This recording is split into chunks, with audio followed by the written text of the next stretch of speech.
And that breaking news, U.S. Senator Mitch McConnell getting the all clear now from the U.S. Capitol doctor today. Thanks for joining us. I'm Mike Dardis. And good evening to you. I'm Cherie Pallot. So we were there when the Senate Minority Leader struggled to answer questions yesterday in Covington.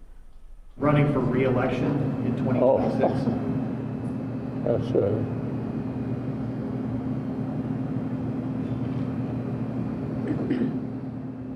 Did you hear the question, Senator? Running for re-election in 2026? yes. All right, I'm sorry, you all. We're going to need a minute.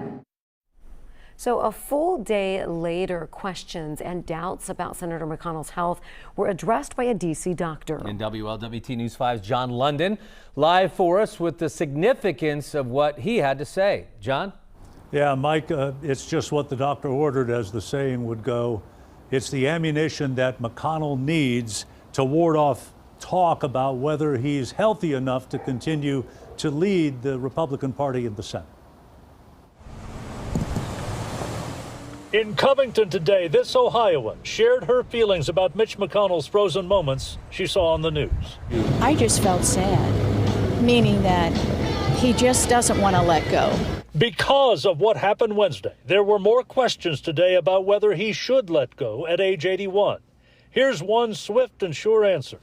I'm not particularly concerned about it. He's still the most effective man in Washington. Shane Noem, McConnell's field rep at one time, chairs Kenton County's Republican Party.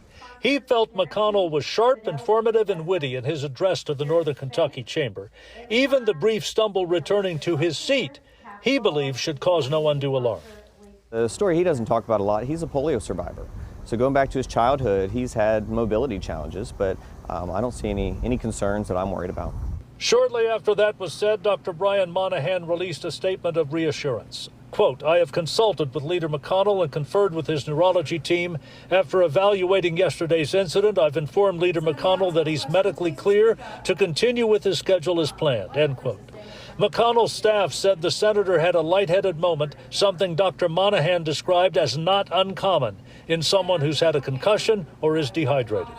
My assumption would be that if Senator McConnell mentally couldn't handle the job that he's got, he wouldn't be in it anymore. Since Republicans want to make President Biden's age and mental sharpness a 2024 campaign issue, they don't want it to backfire on them in such a visible way, especially since the age limit question matters to many voters. Yes, it does, very much. More and more. Mitch McConnell, longest serving party leader in Senate history, is 81. He'd be 84 when his current term expires in 2026. He got today what he needed ahead of next week's Senate return on Capitol Hill, and that is clearance to resume a full schedule. Reporting live, John London, WLWT News 5. John, despite that clearance today, rumblings within the party about an eventual leadership change. He's now in his 80s. Could that happen before 2024? Mike, it could. Now, whether or not it would be successful is a whole other matter. If a meeting would develop next week about this, that would certainly be something that would draw a lot of media attention. You know, a year ago, there was a challenge to his leadership. It didn't go anywhere. But of course, that was before the kind of year he has had, the fall, the absence from the Senate for 6 weeks, and these two episodes over the summer. All right, we'll wait and we will see. John London reporting live for us.